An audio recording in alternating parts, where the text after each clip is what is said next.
Hunter Biden's conviction has sent shockwaves through the political world. And President Joe Biden's reaction?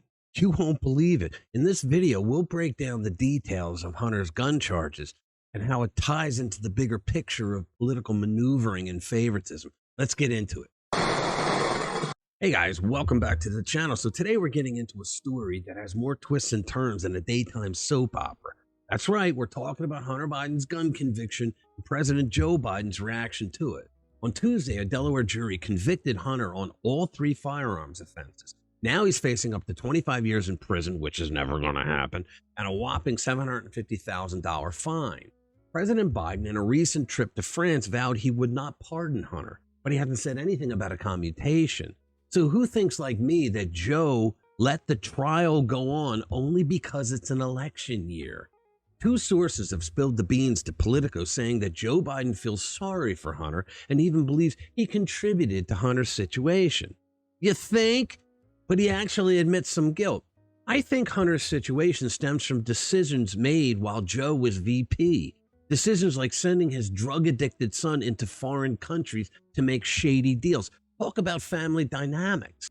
Supposedly, Joe told a confidant, if I weren't running for re-election, he would have gotten a plea deal, but that's just another Biden lie. The original plea deal was an absolute joke. No prison time and blanket immunity for any other crimes, even in the future. Thankfully, the judge wasn't on the Biden family payroll and threw out that deal. That's the only reason why this trial happened in the first place.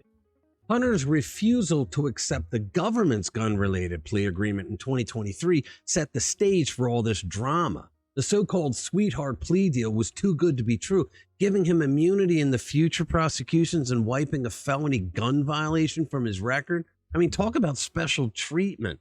Legal experts are calling the government's plan a blatant show of favoritism. I mean, would any of us get a kind of deal like that? I don't think so. In fact, absolutely not.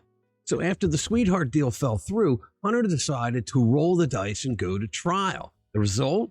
Conviction on all counts. And don't forget, there's still the tax evasion trial coming up in September 2024. So Joe Biden thinks that his son is the victim of a weaponized justice system. Are you kidding me? He thinks because of things that he did when he was vice president or because he's running for re-election that his son was on trial. His son was on trial because he lied on a federal firearms form when he was trying to buy a gun. He said he wasn't a drug addict, and he clearly is.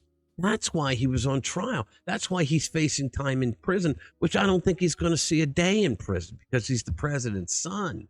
I think Hunter has the upper hand here. Don't you? I mean, he could say, hey, Pops, big guy, if I see a day of prison, I'm taking you all down with me. I can see that happening with this crime family, can't you? But am I the only one who sees the irony here? Joe Biden is complaining that his son Hunter is the victim of a weaponized justice system who is only being prosecuted because he's running for re-election when Hunter actually committed real crimes. And this is the same man who is behind all the lawfare against Donald Trump, who did absolutely nothing wrong because Joe can't beat him fair and square at the ballot box. All right, thank you for watching. Hit the subscribe button and get ready because that culture war rages on. I'll see you in the next one. Shitty train, I got no sun, there's only